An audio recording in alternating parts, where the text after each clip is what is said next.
Hello, everyone.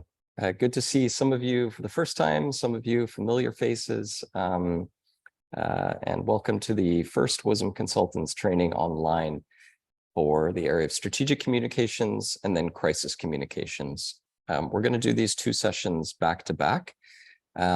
Maybe though, because not everyone was here on the welcome call on Monday, we can do a very quick round of introductions. My name is David Venn. I'm the Global Director of Communications with WOSM.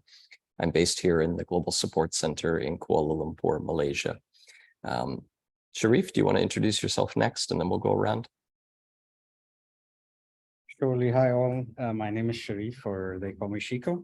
I'm from Egypt, and I'm the head of the communication and media during the next Coast Guard conference here in Egypt. Great. Christian, are you able to say hello? Yes. Hello, everybody. Let me turn on my camera so I have the face. My name is Christian Mulvan. I'm from Romania originally. I live in the Netherlands. Just returned last night from Kuala Lumpur from the consultants training. So I'm very fresh to the team. And I'm looking forward to learn more about how we do stuff here. Great. Nice to meet you, Christian. Julia? Yes, hi, my name's Julia. I'm from Sweden, but I currently live in Amsterdam. Very excited to be here and meet all of you people. Great. Raquel? Hi, I'm Raquel. I am a journalist based in São Paulo, Brazil, and still living here. And right now it's 9 a.m. here. So I'm really excited, you guys. Thank you, Raquel. Stella? I live in Ukraine, and so now I'm in Ukraine, and it's a difficult time to me and to my country. I am psychologist and psychiatrist. I'm WOSM consultant, safe from harm, and I would like to know how to improve my communication skills because I'm working as a trainer as well. And so I know how to run out advertisement and how to create own brand and so on. And I would like to update my skills. Great. Nice to meet you, Stella. Sharif?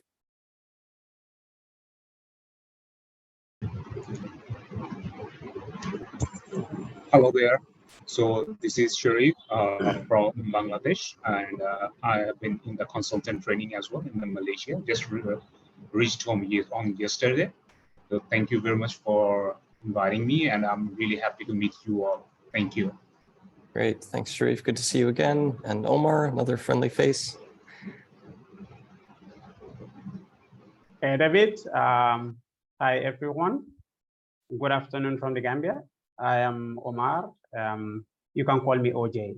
I'm from the Gambia. I live in the Gambia, and I'm so excited to be here and to be part of this great team.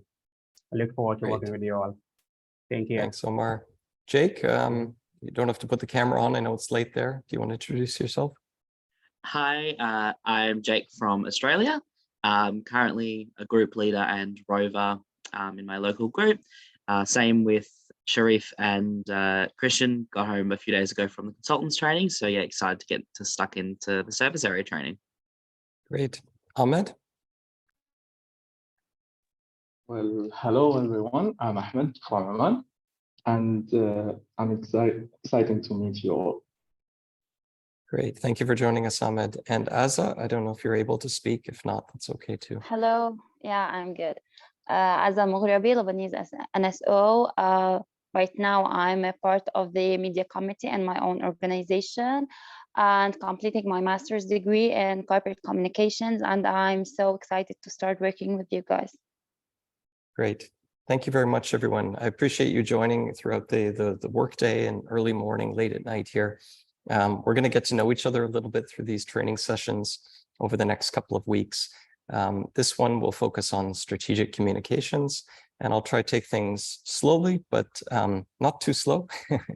And I'm sure some of you already have some experience in this area, so I'm not the only expert in the room here. I know many others can contribute to this discussion. So we'll spend the first, maybe a shorter period of time on strategic communications and a longer period of time on crisis communications. But we can begin a little bit, I hope you can see the slides, with the big picture. The big picture is the mission of Scouting. Many of you will be obviously familiar with this, to contribute to the education of young people based on the Scout Promise and Law to help people become self-fulfilled as individuals and play a constructive role in society. Right now, we are in the middle of triennium 2021 to 2024, and we are in the year of 2023, where we are delivering on the vision to become the world's leading educational youth movement, enabling 100 million young people to be active citizens who are creating positive change in their communities. And actually, right now, we are in the process of developing a new strategy for Scouting that will help guide us for the next 10 years. And I thought it was important to start with these big picture strategic slides and documents to help inform the strategic communications at the national level. So would encourage you to read the triennial plan when you have time. WOSM has 6 strategic priorities. One of those is communications, where we profile what we do, reflecting our shared values, using the most impactful methods of communications, and engaging in strategic partnerships to be recognized as the world's leading educational youth movement. We also, at the global level, have a communication strategy in place, and very basic level. It's to build the brand and recognition of Scouting, to speak positively and accurately about the work that we do, to tell the story of Scouting across all of our communications channels, to support the digital transformation of the Bureau, and also to expand our network of partners and engagements. And when we think about strategic communications, we'll really break this down into 3 key areas. The first for us is internal communications. That means communications to National Scout organizations, World Scout Bureau staff, our board of directors, the foundation, volunteers, and internal stakeholders. And we think of external communications as everything else, particularly communication to Scouts, media, partners, donors, and external stakeholders. And we have a third pillar of our strategy around partnership development, resource mobilization and fundraising, and advocacy. So again, not quite relevant to National Scout organizations, but many will build their strategies on top of the WOSM strategy. So it's important to be familiar with this document a little bit. So I'd like you to ask yourself some questions as we go through this presentation to help inform how we think about strategic communications. How will we communicate the NSO's vision and mission to key audiences?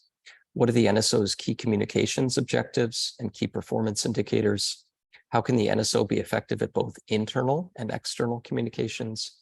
How can technology and digital tools enhance an NSO's communications? And how can NSOs communicate and engage young people and volunteers? And I put an emphasis here on young people and volunteers as the 2 groups that it's important we serve.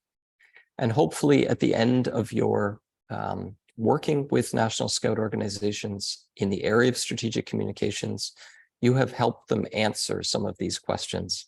So I don't have answers here today for you, but these are some questions that you can reflect on as part of the process. So I'm going to spend the next 10 minutes or so walking through the different elements of a communication strategy. We're not going to go into too much detail. They should be fairly self-explanatory. And the first is really to start to understand the context and the situation of the National Scout organization. If you're delivering a service in this area of strategic communications to an NSO, it's important that you start with this element, that you try to gather as much background information and research to help inform the development of a strategic communications plan. It's important that you understand the NSO's strategic vision and the direction they want to go and the values that underpin the organization.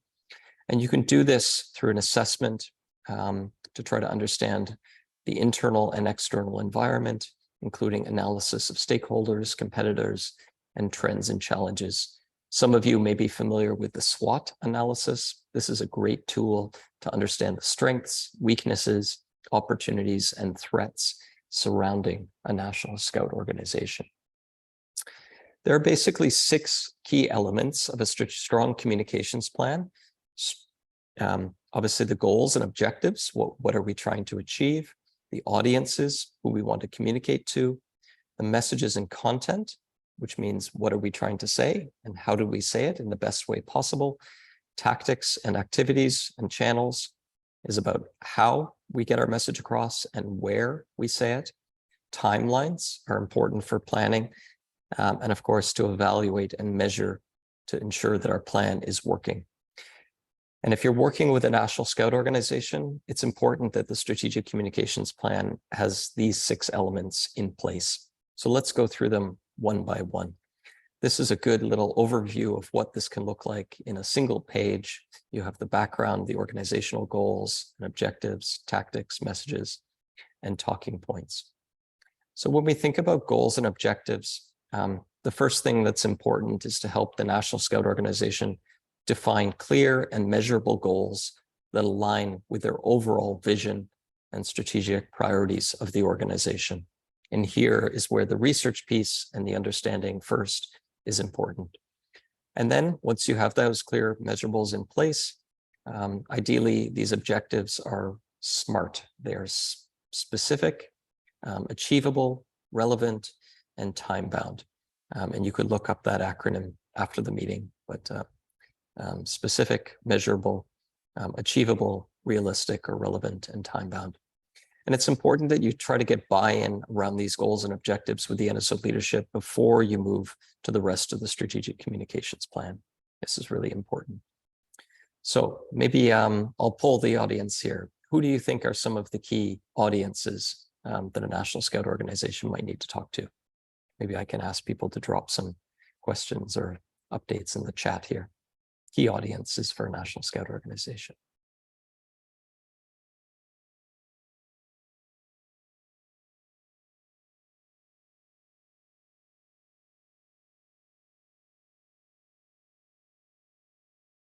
We will do a little bit of interactive thing. Local groups and parents, absolutely, Christian. Those 2 things are really important, Scouts and parents. And local groups can also include volunteers, absolutely. Sharif, partners, Scout bodies, parents, volunteers, Scouts, yes, yes, yes.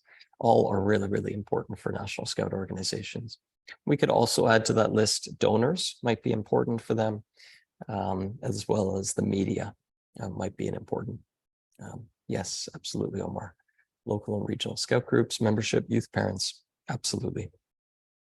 So it's important as part of this, your support to National Scout organizations to help them identify and understand their primary and secondary audiences. So some of these groups might be more important than others. And to try to build a bit of a profile about each audience type, which could include their demographic information, their communications preferences. And it may sometimes helps to think of them as an individual person or a persona when you're creating audience profiles. And by doing that, you can have a better understanding of their needs, their preferences, and how best to reach each of these groups. It's important to also think about which of these audiences are internal audiences or external audiences, because you'll likely communicate with them in different ways. For some National Scout organizations, they will consider Scouts and parents and volunteers internal audiences, and they may consider media, partners, and donors external audiences, but some may fall into both categories at the same time. So important you work through a little bit with the National Scout organization, the difference between the 2.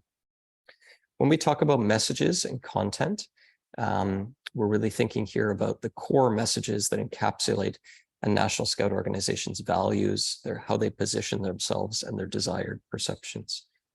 These messages ideally are tailored to resonate with each target audience, meaning that they're specifically written and produced for each audience, but that they align with the overall objectives. And these messages can be received differently in different forms, depending on the audience. So help the NSO think about which type of content is best to deliver these messages. When you're helping National Scout organizations come up with their messaging, there's 3 key documents that might be helpful in that process, which are ready to use as resources. One is the Rio Declaration on Non-Formal Education. This was a document produced during the World Non-Formal Education in Brazil a couple of years ago, and really is a bit of a manifesto about Scouting's views and ideas about the future of education. So this is a good one to read. A second one is Representing the Scout Movement. And this goes into a lot more detail about our values, how we talk about our work, the causes and issues that we stand for as a global movement. And this is linked also to advocacy. So this is a great tool. We updated this maybe 2 years ago to read through it and help National Scout organizations position themselves.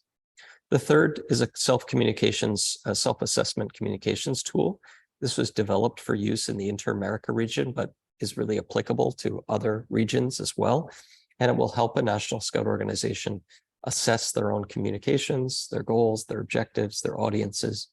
And this is a great tool for you to use as well.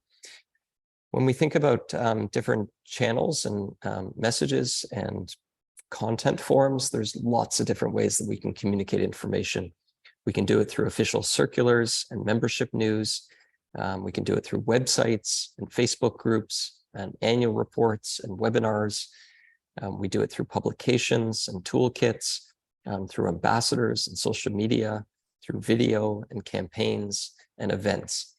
And so helping National Scout organizations think about all of the different ways that they can communicate their messages and which messages are appropriate for which channels is an important part of the exercise. As I mentioned, selecting the appropriate communications channels to reach the target audiences is important. And ideally, the National Scout organization should only select the channels that they can reasonably manage within their capacity. So more is not always better. It's best to think about the channels they can manage effectively. For some, that might be Facebook, Twitter, Instagram, and TikTok. For others, they might not be able to manage all of those channels, and just to pick 1 or 2 might be better. These channels, of course, as I mentioned, can include traditional media, print, radio, and TV, digital platforms like websites and social media, direct communication, emails and newsletters, events, and lots of other relevant channels as well. I'm going to close this presentation soon, and then I'm going to open up for more of a discussion. So a few more slides here. Importantly, in thinking about the different channels that are available, it's useful to help the NSO think about which of those channels are internal communications channels, which are external communications channels, and which might fall into both categories. For example, a website might be great at communicating both internal and external information to different audiences. Some use social media for more internal communications, others for more external communications. And this slide offers a rough breakdown of the differences between internal and external communications channels. So again, helpful to walk and support the NSO in thinking about this. In terms of tactics and timelines, once you've identified your channels, your audiences, your objectives, and your messages, here you can really start to build a more detailed plan with the National Scout organization. You can create specific communications tactics and activities to be implemented with timelines, responsibilities, and detailing out the resources. This can include content creation, media relations, social media campaign, advertising, internal communications, and so much more. And importantly, usually we do this exercise in a bit of a matrix or a visual calendar to provide a bit more of a visual representation of key milestones and deliverables. So it can look a little bit like this.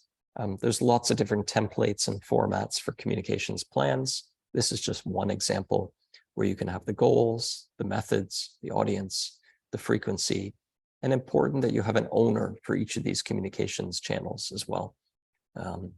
If you don't establish it with a clear ownership, may not end up getting used that well. And finally, measurement and evaluation to help the National Scout organization think about their performance indicators, how they're going to measure and evaluate the plan's effectiveness so that they can continue to improve it for the future.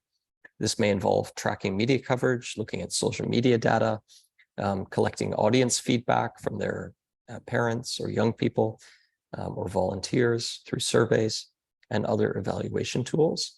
And it's really important that the communications plan is not fixed. I don't often recommend people create 3 or 5 year communications plans, because usually things change year over year. So 6 to 12 months is usually a good start, maximum 3 years, I think. And it's important to look at that communications plan, evaluate it regularly, and adapt it to fit the organization's needs. 2 other considerations to think about in terms of the communications plan. One is budget, to think about how much money the NSO is able to allocate towards strategic communications objectives and tactics. These costs can include production, graphic design, distribution, advertising, external consultants, and staff members. There's no great number in mind. I mean, you can do a lot with a little sometimes, but detailing out which activities have budgets is helpful. It's also important to help the National Scout organization try to understand some and assess some potential risks or challenges that may impact their communications plan. These can be reputational issues at the national level, or they can be external things like natural disasters or humanitarian crises, things that would need to be taken into consideration as part of the strategic communications plan. And so you can also think about developing contingency plans for unforeseen circumstances. Okay, that's a lot. I know, not very interactive, so I'm going to open things up here for a little questions and answers. The next session has a few more exercises, yeah, maybe we can have a little bit of a discussion here. Anyone have any experience or advice about implementing this kind of a request for a National Scout organization, or anything that you think wasn't covered here today that we need to touch on? I'll open the floor for questions. You can put them in the chat or unmute yourself and speak.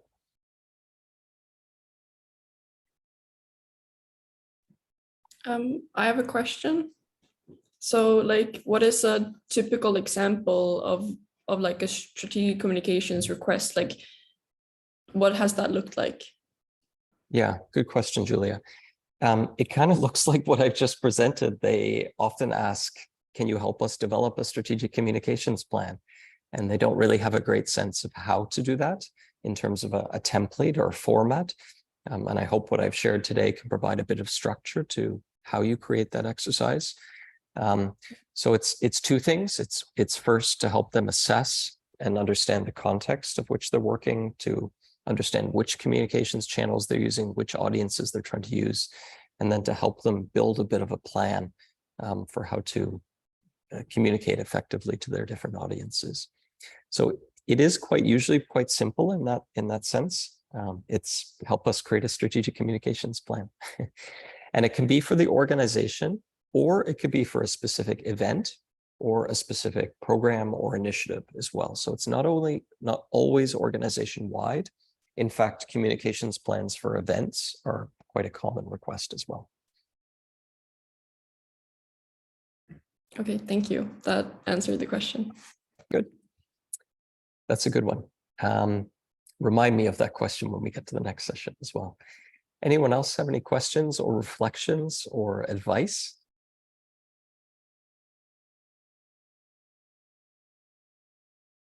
Can you elaborate more about the communications plan template? And Christian, to build on Julia's question, how does the process of delivering the service request actually look like? Oh, sorry, Jake, I saw yours there too. Love the communications template you had there. Makes it really simple and clear. In my experience, I've always had to create extremely large and detailed plans. Yeah, that's been my experience too. And sometimes more detailed is not always better. It gets a little bit harder and harder to manage. So I often find something simple, a couple of pages is most effective. What does the process actually look like of delivering the service request? probably needs to be taken in a couple of different workshops stages, Christian. The first stage, as I mentioned, probably to understand the context and the situation, ask the NSO lots of questions about their strategic directions, how they currently communicate, understand their key audiences, and maybe some of the values of the organization. So that could potentially be one workshop. And then maybe you come back for a second workshop and help them detail things out a little bit more. So thinking through in detail, what do those audience personas actually look like, and developing 4 or 5 different profiles, thinking about which of those personas, how they receive information, and then trying to detail out a little bit the types of content and channels that the National Scout Organization would like to use. And then maybe potentially a third workshop to go into a lot more detail around the tactics and some of the evaluation metrics. So potentially in sort of 3 or 4 sessions with the NSO, you might be able to get them pretty close to a draft version of the strategic communications plan. And you can certainly also share some of the resources that I've mentioned here today. The Representing the Scout Movement, the communication self-assessment might also be a good tool for them to use before you come on board, to sort of get started, let's say. Thanks, Christian. Sharif, can you elaborate more on the communications template? Yeah, I can go back to that one. I showed 2 up here. One was a sort of very high level one, which looked kind of like this. Imagine it's a one-pager where you could look at it and sort of see generally what the NSO's communications plan is trying to achieve. And the other one I shared is a lot more detailed. So it would go into more detail around the audiences, the channels, the different types of content and messages you'd like to share on each one, the frequency of those communications, and the owner. I think you see it here on screen, could be one example.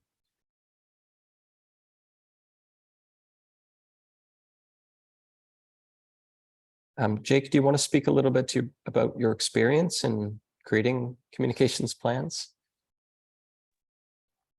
Yeah, definitely. I have both professional and volunteer experience. So in my NSO, especially on a national level, our communication plans are like, 8, 9, 10 pages long, even for each project. It kind of details everything you have there, but it goes down really, really nitty gritty.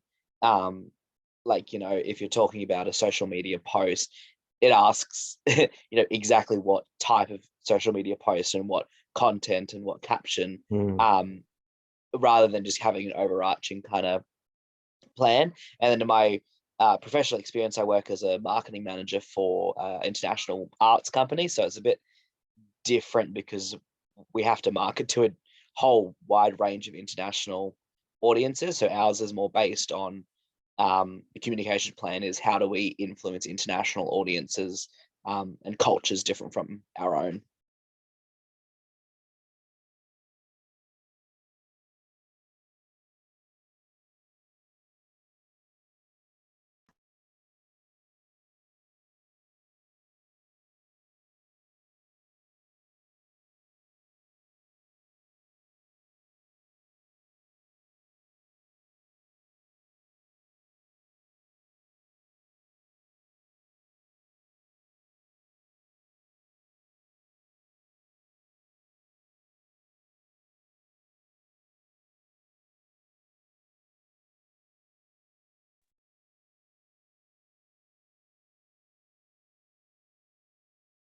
Sorry, everyone.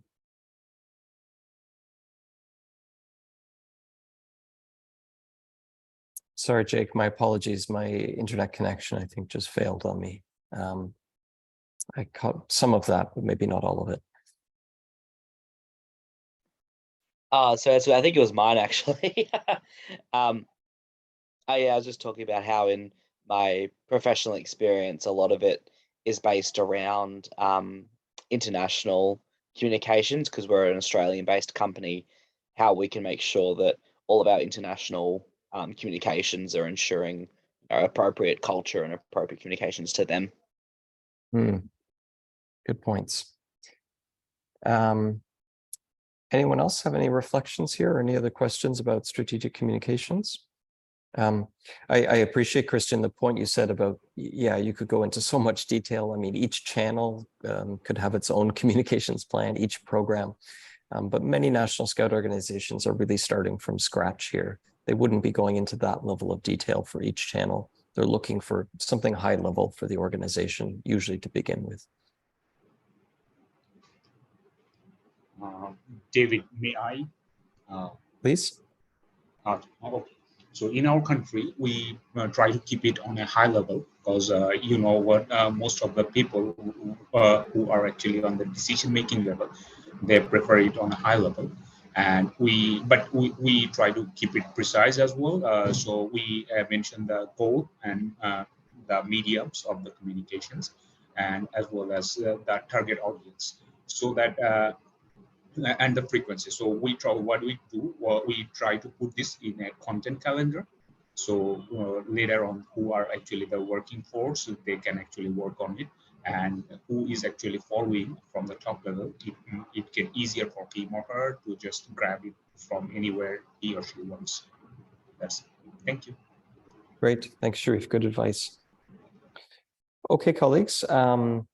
If there are no other questions, this kind of concludes the first session. As I said, this one would be a little bit shorter. It's fairly simple and straightforward. But I hope this gives you a good overview of how to create a strategic communications plan and maybe the types of requests that we might receive from a National Scout organization. So again, happy to share the slides and the presentation recording after this, and also link through to some of the resources that have been shared here as well. So maybe with that, we can turn to the next session on crisis communications. Can I get a check, thumbs up? Are we all good? Yes, yes, yes, still awake? Need more coffee, need sleep? Okay, good. We'll have a few more interactive exercises in this presentation. So let me get it set up here. Give me 1 second.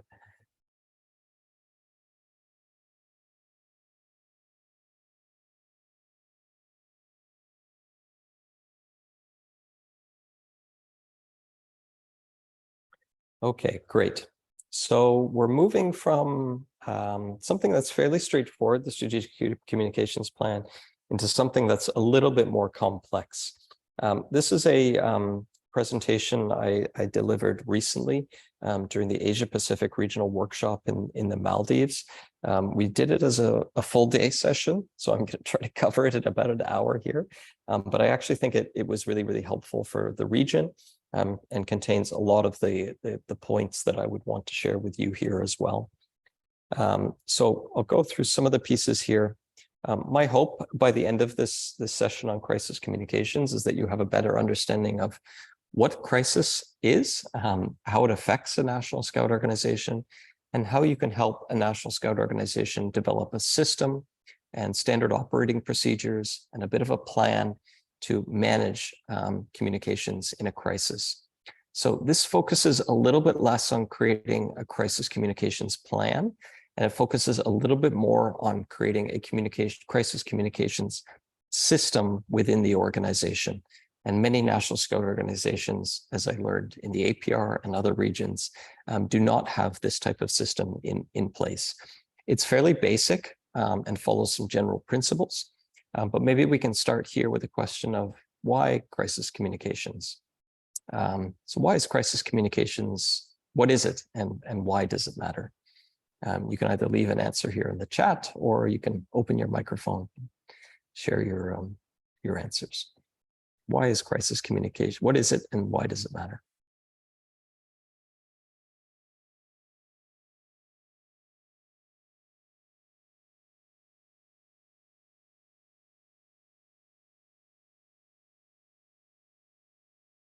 There's no wrong answers here. You're among friends.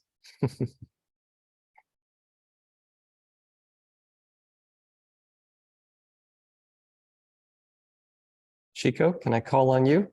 What is crisis communications? Why does it matter? I was just typing my answer. For me, I think the crisis communication comes very handy in order to exchange or convert a crisis from a negative to a positive manner. I mean, if it was planned right, we can gain from something that might look like a crisis and have the full benefit on a SWOT level from this this action that happened. Great, that's perfect. That's a great summary.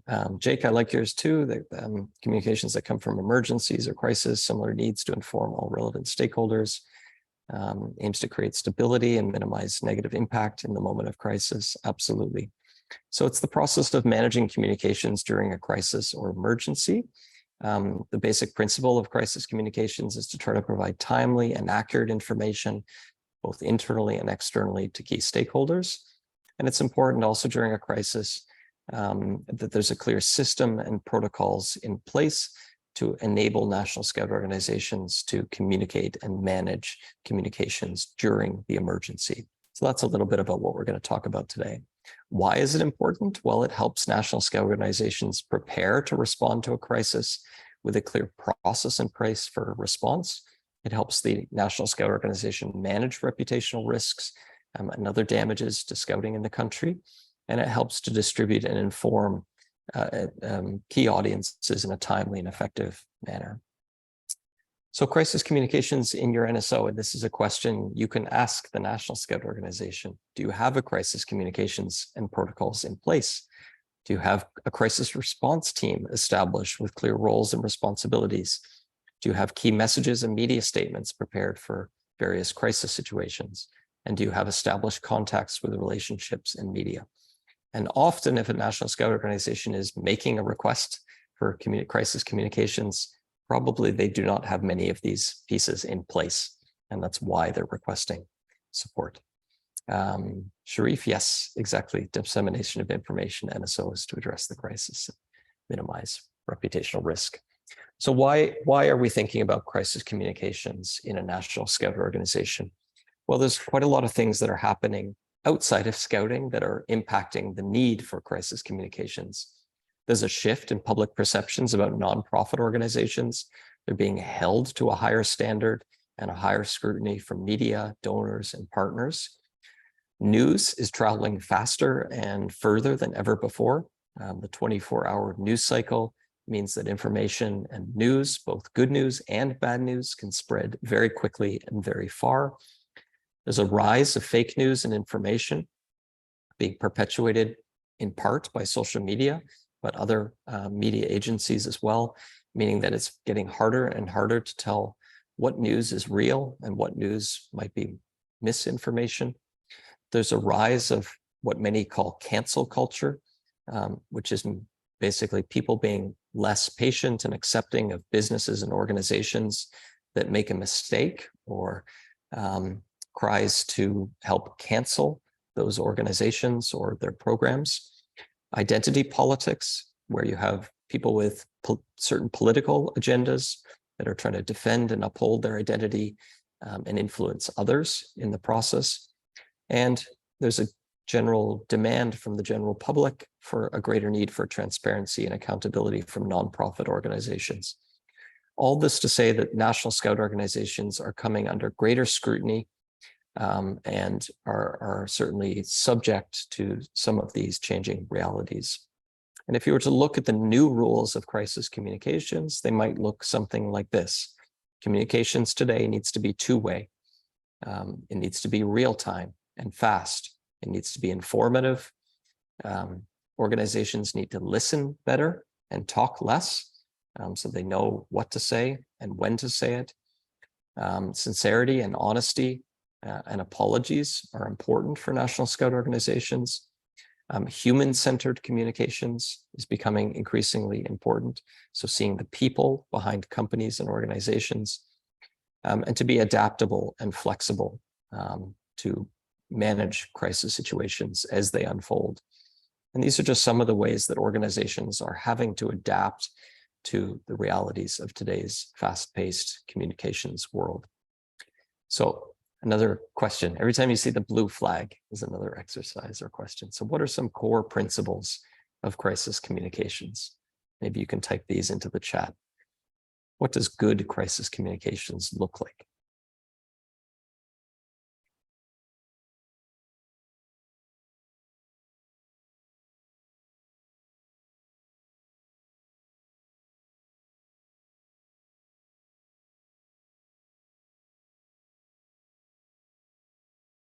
Simple. Raquel, I like that one a lot. So often we try to be so complicated in what we want to say. Simplicity, so everyone can understand. Young people, parents, volunteers. High frequency of clear communications. Yes, yes, yes. Speed is important, but clarity is also important. Make sure you have the right facts. Empathy, I really like this idea, Jake. Yes, transparency too. Yeah, that's the human-centered side of communications. Sharif, yeah, making sure you have the right spokespeople, that people are saying the right thing at the right time. Clear messages to reduce misunderstanding. Yes. Be calm. Absolutely, Stella. Yeah. Credibility, good. Unified message, that's also important. Yes, you speak with one voice. Empathy, accuracy, simple, and smile. That's right. We scouts always whistle while we walk. Be first. That's an interesting one, Ahmed. Sometimes it's important to be first. But sometimes if you're too fast, you might say the wrong thing at the wrong time. So speed, but cautious. Consistency, be broad. Yes, Omar, consistency is really, really important. That's a good one. Great, you've touched on a lot of them that I was going to cover here. It's important to have a crisis communications plan to be prepared. We are scouts, so we want to be prepared when a crisis happens. Speed is important, that you communicate information, as you said, quickly, maybe to be first, but also a little bit of caution. Make sure you get the facts right. Transparency, absolutely. We need to be open and transparent to build trust with our key audiences. I saw empathy a couple of times. Yes, really important to show empathy and compassion, particularly around issues like safe from harm or violence in the community. You really need to think about the empathy in your messaging. Clear, and I heard consistent messages. Yes, both are really, really important. And here, Sharif, to your point, who is going to speak to have credible leadership? Sometimes if you have the wrong person speaking, you can do more damage than good. And it's important to build trust and accountability. To establish credibility, your NSO must be willing to acknowledge that there is something wrong happening, but that they are working towards change. And that's where impact and action, to focus on the not only what's happening, but how is the organization responding in a crisis. And really importantly, that internal stakeholders know first, that they're the first ones to receive this information before they see it outside the organization. So very broadly, we can think of crisis situations in 3 stages. There's everything to do with the pre-crisis, or everything that happens before a crisis. There's the crisis moment, and that's when tension is high, stress is high, conflict is high. And there's the post-crisis. And each of these stages present an opportunity to manage the crisis. But maybe the most important stage is the pre-crisis, because that's when an organization can put in place the systems and protocols and plans to help manage a crisis when it happens. It's really hard to manage a crisis when it's happening, when you have no plan or protocols in place. So this is where National Scout organizations can be prepared. So what are some different types of crisis scenarios? I'm sure we're all familiar with some of these. Again, you can speak or write in the chat, whatever you prefer. What are some different types of crisis scenarios?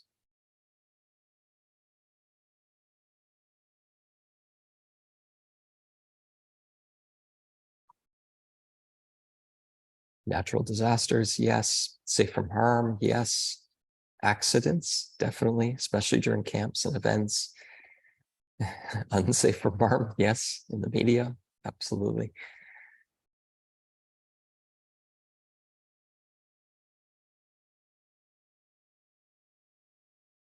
We'll wait for a few more to come in. Moral and sexual abuse, absolutely, Raquel. Disasters, yes. Wrong or fake news, yes. Exactly. We could go on and on. There's a long list of things. We can categorize them in lots of different ways. Ahmed, political, absolutely.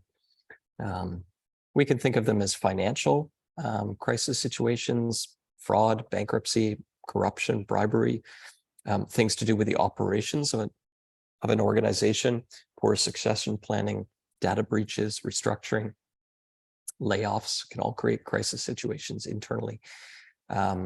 Cover-ups, harassment, abuse, safe from harm issues are all considered types of crisis. Accidents, fatalities, disasters, conflict situations, humanitarian crises situations. There are often external things, political, government regulations, funding and partnerships can all create crisis scenarios, as well as things to do with communications. Maybe somebody said the wrong thing, staff are speaking out inappropriately, there's misinformation. Absolutely, Omar. Legal issues, that's actually a good one we didn't cover here. That can be a bad one. And technology issues, yes, absolutely. Things like data breaches, or people get access to the wrong information, or they use technology in the wrong way. These can all be examples of crisis situations. So when you're thinking about different crises, we can start to evaluate them a little bit using the high, medium, and low crisis situations. Some crisis situations are low. We might categorize them as not having a lot of reputational harm or risk. It's important to be proactive and a fast statement to distance yourself from the NSO from the issue.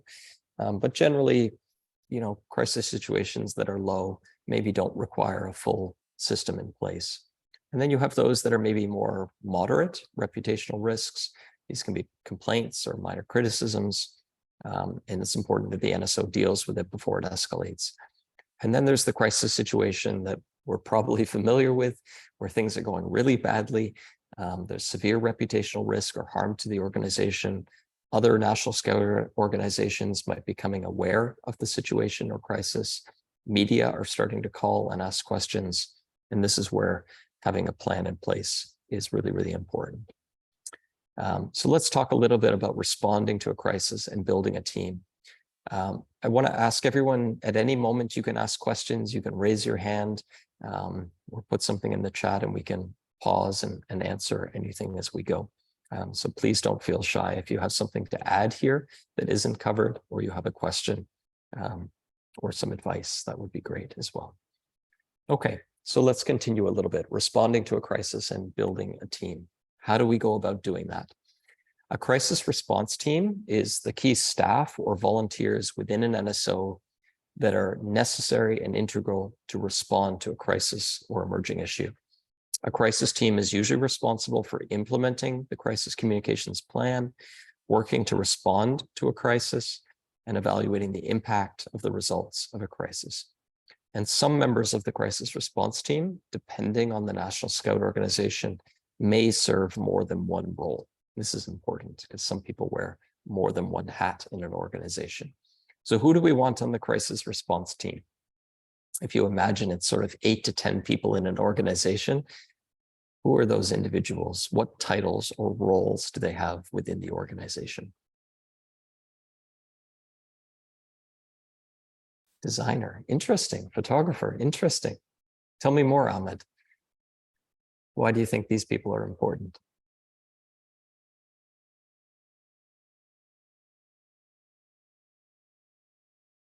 Content writers. Okay, you're talking a lot about the communications folks. That's okay. President of the NSO, the director of communications or head of communications. Yes. The head of an event. Yes, potentially. Secretary General. Yes. Or Chief Scout. Absolutely. Decision makers and implementation team. Yes. The head of communications, key spokespeople, the head of the NSO. Absolutely, Sharif. Scout leaders, Stella. Maybe from time to time that might be appropriate as well. Community manager, yeah, the person that manages social media, absolutely, Marie-Louise, very important. Yes, Raquel. Those are the people that are going to be distributing the messages, so they need to be involved. Absolutely. I think you've identified a lot of them here. Again, depending on the NSO, some people will have these roles and some people will not. But generally, we could think of these roles as being important to crisis communications. Obviously, the Chief Scout or the International Commissioner, maybe a board member responsible for the area of communications, the lead for communications and marketing, the person responsible for media or public relations, the person responsible for social media. And then you have a few other roles that, depending on the crisis, may need to be part of the response team. Human Resources Director is important because they would help distribute information to staff. Maybe your legal or financial lead would be important. Maybe the person responsible for educations or volunteer programs or safe from harm or events, as well as partnerships and fundraising. Again, some National Scout organizations may have these roles, some may not, and some people may fill more than one role. One thing that's a good guiding practice is to have a core crisis communications team. So not too big, not too small, usually made up of key decision makers and the people that are responsible for distributing communications. Omar, yes, Safe from Harm, board members, communications team. Asa, absolutely. Yeah, the PR manager can certainly be involved. Sharif, you have a question?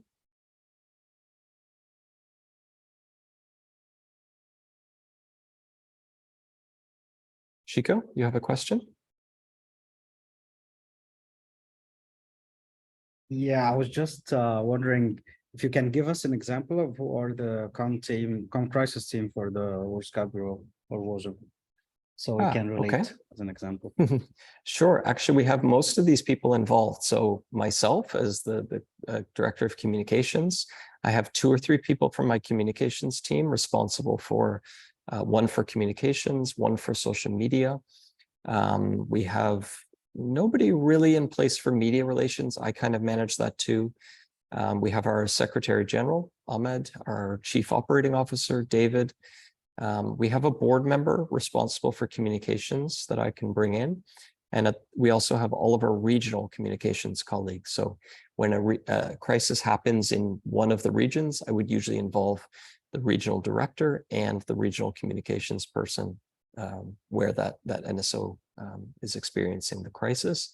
And then depending on the crisis situation, I would bring in the person from Safe from Harm or events or program. But those people are not necessarily part of the core crisis communications team. And then we have our legal person who would be responsible as well. So in total, it's maybe 5 or 6 people, and you'll see the reasons for that shortly. It's much easier to bring that group together quickly if they're smaller and they're able to make quick decisions. Good question, Sharif. Does anyone else have any more questions on crisis response team? I have a resource later that I can show you and share with you that details some of the roles and responsibilities of each of these people in more detail. And it will be a key resource that you may use in responding to a service request. But I'll come to that at the end of the meeting. If no other questions, we'll continue a little bit here. If you need to excuse yourself for tea, coffee, water, please do so. So 3 steps to managing a crisis. We've talked about a crisis communications plan. This can define the roles and responsibilities, set out a workflow and protocols, provide key contacts of personnel involved, identify potential crisis scenarios, and offer key messages for National Scout organizations to use in response. So how do we develop a crisis communications plan? Well, in a crisis situation, the first thing we want to do is assess the situation. This is step 1 of any crisis. To monitor the crisis, to gather facts and information, to look at what's happening on media and social media, and importantly, to fact check all of the information that's coming in. We talked a little bit about the importance of speed, but also clarity, transparency, and accountability. So the fact checking here is really, really important. So when you're working with a National Scout organization, there's some questions that you can ask yourself, or they can ask themselves as part of the crisis response team. What is the type of crisis and the level of alert? Where did the crisis happen? Who is involved? Which stakeholders are aware? And is the crisis situation likely to escalate further? If the answers to these questions indicate that the crisis is a medium or high level of alert, this is time to put your plan into place and to bring more people into the process and to answer some more detailed questions. What's already happening to stop the crisis? Has the crisis happened before, and where? What risks does the crisis have on the NSO? Is there any media interest or coverage of the crisis? And these can help to start to inform how you assess the situation. Step 2, after you assess the situation, it's time to develop a plan of action. And again, this is often a self-reflection. The crisis response team can determine a plan of action. They can ask themselves, should we monitor traditional media or social media? Who needs to be informed about the crisis internally and externally? What key messages need to be in place? What organizational communications can be used? How quickly do we need to respond? How do we support? Do we need any support from WOSM? In which languages do we need to communicate? And if you go through this checklist, or if a National Scout organization has a plan in place to go through this checklist, they will be able to start to answer some questions to help them respond to the crisis in real time. So I'm not going to go through all these questions in a lot of detail. I think some of them will be self-explanatory, but I'll explain at the end of the presentation how you can help a National Scout organization create a communications plan that has these questions available for them to ask in the case of an emergency. Okay, so lots of different questions here to help develop and inform the plan. Importantly, is developing part of an action plan is to develop key messages and other supporting communications materials to help an NSO get their message across, to brief their spokespersons with the key messages to respond to media. And ideally, spokespersons should be part of the crisis response team so that they're informed about the crisis situations, and to direct all media inquiries to the person responsible for managing media relations and to ask their staff not to comment directly. Ideally, spokespeople should be chosen based on their level of expertise, media credibility, knowledge. And I know we have some people that work with the media here in this call, and you probably have lots of good advice about how to prepare a spokesperson for that unfortunate situation.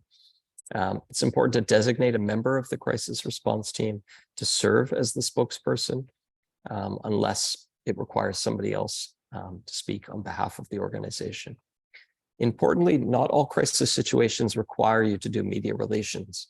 In fact, those of you who are involved in media relations know that sometimes no comment is a good idea because it stops the story from spreading and escalating.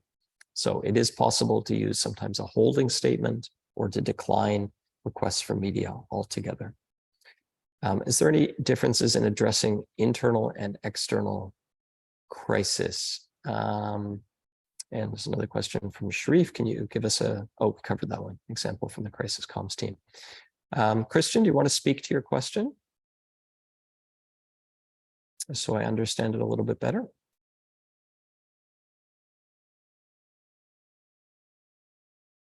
Maybe you're not able to. I know you're boarding a flight soon. So is there any difference in addressing internal and external crisis situations? Boy, I don't know how to answer that one. That's a really good question. My instinct is to say yes, but I'm not exactly sure. Let me think about it, get back to you. Good question. Anyone else have any response to that? I think usually, at least here in Brazil, external crisis can really grow very, very big in a very short amount of time. And within the NSO, sometimes it doesn't reach even all the levels. The crisis stay in, I don't know, within the national or local or regional organization. It doesn't come out to all the members, for example. And in an external crisis, it could go really big right now here in Brazil because of political and moral, let's put it this way, moral polarization that we have between people that are more conservative and people that are more progressive or left-wingers, let's put it this way. Yeah, that's a really good point, Raquel. And I think that's an important distinction that you're making, that internal crisis situations can sometimes remain hidden from public view and media attention for quite some time. But eventually they usually get out, whereas external crisis situations are a lot more visible, they're a lot more public. They often require a faster response. Thank you. I would agree with all of that. Okay, step 2, develop a plan of action. Step 3, monitor and evaluate and revise. And this is where the National Scout Organization can do a sort of evaluation in real time to make sure that the plan is being implemented properly.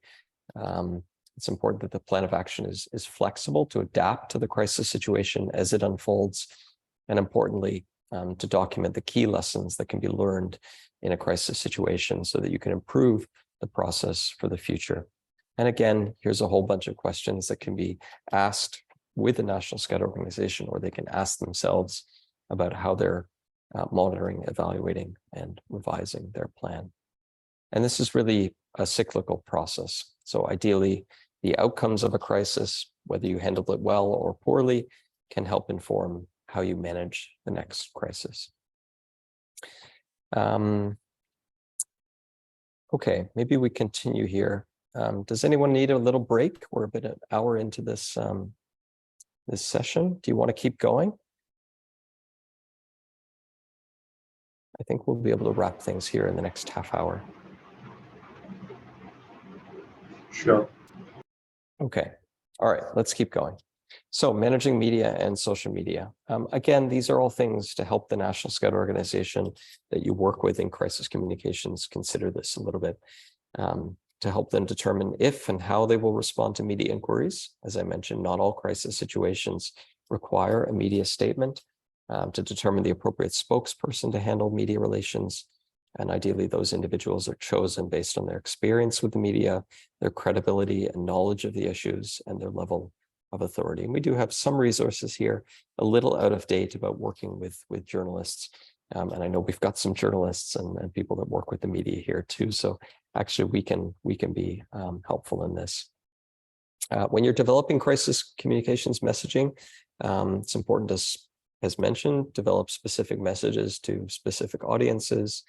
Where relevant, try to link to scouting values and the safety of young people as a top priority, to provide a clear call to action as well. Drafting media statements. Again, this is not necessarily something you will be expected to do.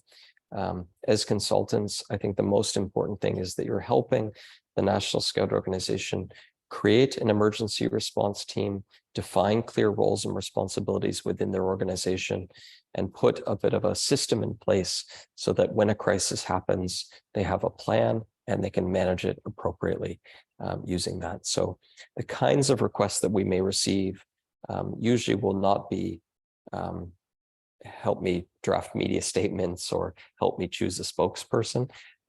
It will be more in creating systems and communications plans. But certainly in drafting media statements, some of these can be prepared in advance for potential crisis or risk scenarios. As I mentioned, important to act with caution and avoid impulsive statements, to be transparent, and avoid staying silent with some exceptions. I think maybe some of this is not so relevant for this group. So there are some suggestions here on drafting media statements. And there's a crisis communications simulation exercise, which is a little bit fun and could be used with the National Scout Organization. It basically creates a scenario, breaks people into teams, and then they have to role play the crisis scenario within the National Scout Organization. And this is actually a really good one to test out whether their crisis plan works or not. Again, this is a slide more directed at National Scout organizations, but they can request support from WOSM through WOSM services to help them develop a crisis communications plan. We do have a new resource that is kind of in development. It's not fully published, but it is available if you need it. And I'm happy to share it with this group. It's called Crisis Communications Planning for National Scout Organizations. And it actually details the processes and a lot of the questions that I presented here in the presentation, which is why I did not go into too much detail. But this resource can be used to help NSOs develop a crisis communications plan and some of the systems and protocols that we've been talking about here today, including roles and responsibilities of crisis response team members. Obviously, you as WOSM consultants are available to help National Scout organizations develop a comprehensive crisis communications plan, and we're there to support our members.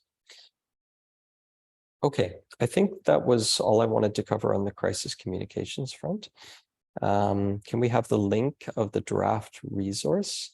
Yes, Sharif, it's not currently published, but I am happy to circulate it to this group in particular, because I actually would welcome some feedback about whether it's you think it's good or not before we officially publish it. So I'll commit to getting that into the package of materials that we provide to consultants.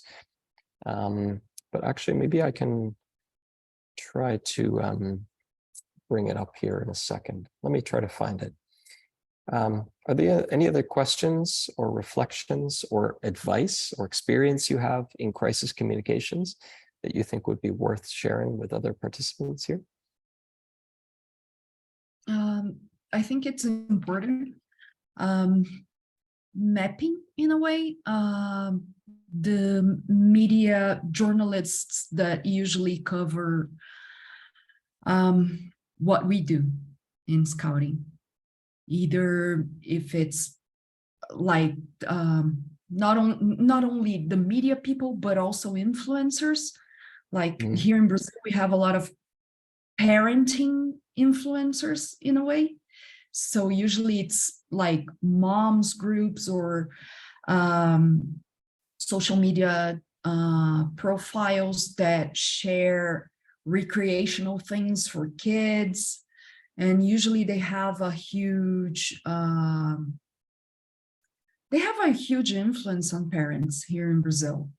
And I don't know how are the other landscapes, media landscapes in other countries, but we used to have in the newspapers like sections for family and kids, and so that would be something good to map.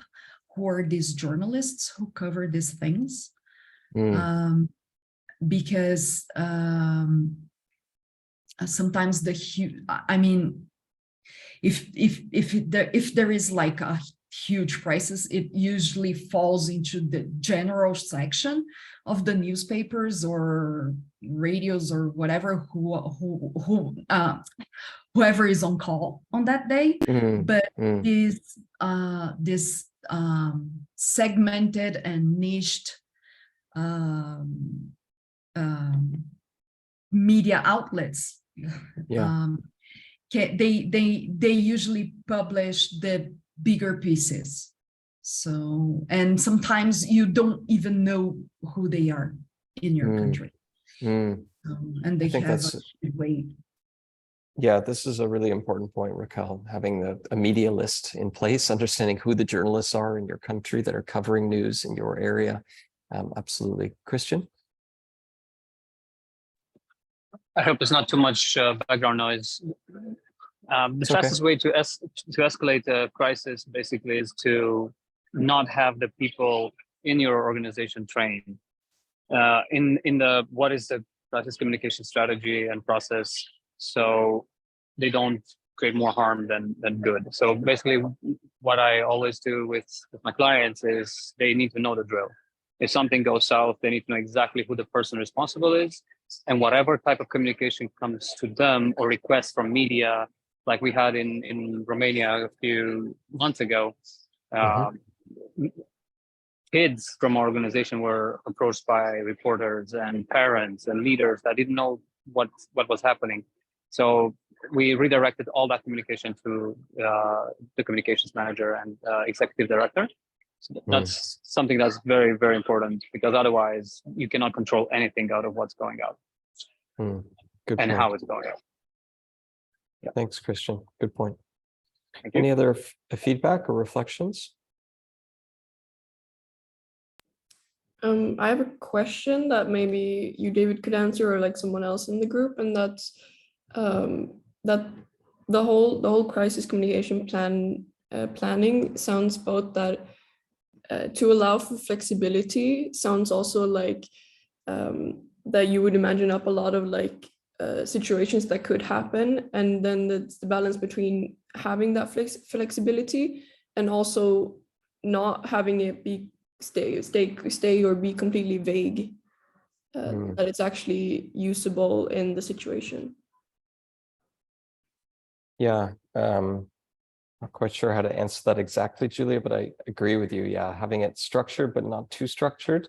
So having gone through the exercise of imagining some crisis scenarios that could impact the NSO, but yeah, not being too detailed, I guess, as well, so that the plan can emerge as it happens. Maybe your question might be linked a little bit to this, and again, this is the draft resource that we're working on at the moment, which we shared with the NSOs in the Asia Pacific region, and essentially it talks through a lot of what was in this presentation. It provides an introduction to crisis communications. It shares how to use this resource for an NSO, talks about why a crisis communications plan is important and why crisis communications matters. Some of the principles about crisis communications, again, all of this covered in the presentation today, the different types of crisis and levels of alert, high, medium, and low, how to build a crisis response team with some roles and responsibilities for the NSO to think through, as well as the step-by-step approach to responding to a crisis situation. So these are the systems and the protocols that an NSO can put in place, as well as the detailed list of questions that they can ask themselves in a crisis to help respond effectively, how to monitor and evaluate the crisis, and then a bit of guidance on producing crisis communication statements for the media with some example of what this could look like for, say, a safe from harm media message or a scout injury during a Jamboree media. We've provided some simple examples of holding statements to the media. And example 3, a disaster in the community, and how you might message around this as well. There is one other additional resource which is somewhat related to this, which our regional colleague also helped develop. And this is a bit of a crisis communications plan template. So this sort of takes a lot of the details, but in a much shorter format here as well. And here, National Scout organizations could fill in the names and contacts and roles. They can add their protocols or standard operating procedures. So it's a bit more of a templated approach for a National Scout organization to actually use rather than the resource itself. And to your point, Raquel, the important key list of donors, partners, and stakeholders, as well as a media contact list here, so that you have the contact information for key media, and then a bit of guidance on selecting spokespeople and who those people are, as well as some guidance on messaging for the media. So if a National Scout organization does not have a crisis communications plan in place, you can actually use this tool to help them fill one in and essentially create a crisis communications plan and system for them in not too much detail. Again, might take a couple of workshops, but it's sort of all there to use. Where can we find the rest of the documents? Again, Raquel, I can certainly dig those up and link them through the presentation. Raquel, what can we find the rest of the documents? Sorry, it's the same question. Do you want to explain a little bit further which documents you're referring to? No, the previous resources that are already published. Okay. Yeah, the one I mentioned just now is not published yet. It's sort of an internal document we've been using and testing, but I can share it around in a PDF format, and you can give me your feedback. I can also share around this crisis communications template for National Scout organizations too. In fact, I would be really interested to get a crisis communications request and use this as an example to see how it works. Were there any requests for services on media training? I don't think I've seen any, Raquel, to be honest with you. Yeah, maybe an underutilized area, actually. So you mean actually helping to train spokespeople and that sort of thing? Yeah, good question. Yeah, exactly. I haven't received any of those yet. Because I don't know, it's usually it falls on the lap of the president or the head of contingent or the head of something, and not always they're prepared for it.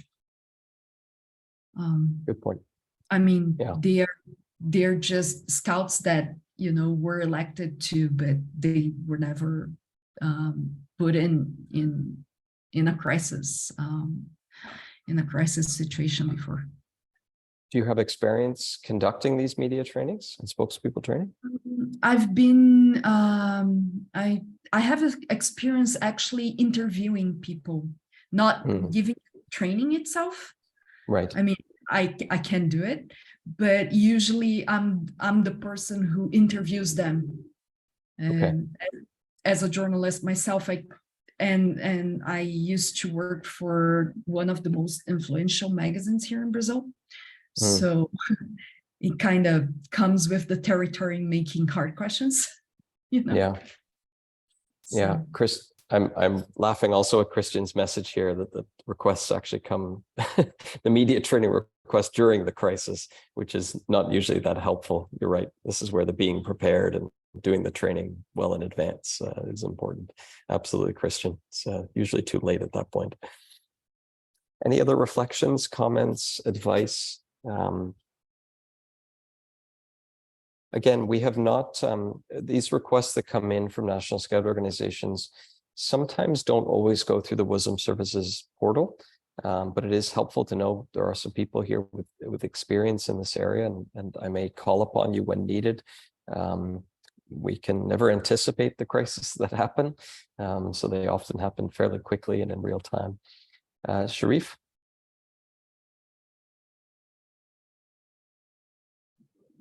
Yeah, I think Raquel was totally right about having some kind of training. I also remember that usually when we do such thing, it's either interviewing or giving like very small training for young persons before jamborees. But it is in relation that is very important to have it either for Scouts ambassador, for events spokesperson, NSO spokespersons, maybe a resource or two, or maybe a training syllabus can help having knowledgeable and responsible spokespersons for crisis. Thanks, Sharif. Raquel? Building on Sharif's talk, actually, media training is also very good for anything. I mean, for speaking to the media on, I don't know, helping refugees, or just talking generally about scouting. I've seen like really good interviews, and I've seen really bad interviews with scouts because they were not trained before. So I think, I don't know, media training could be something that maybe we could provide as a service. Interesting. Okay, that's good advice. Let me take it back and think about it.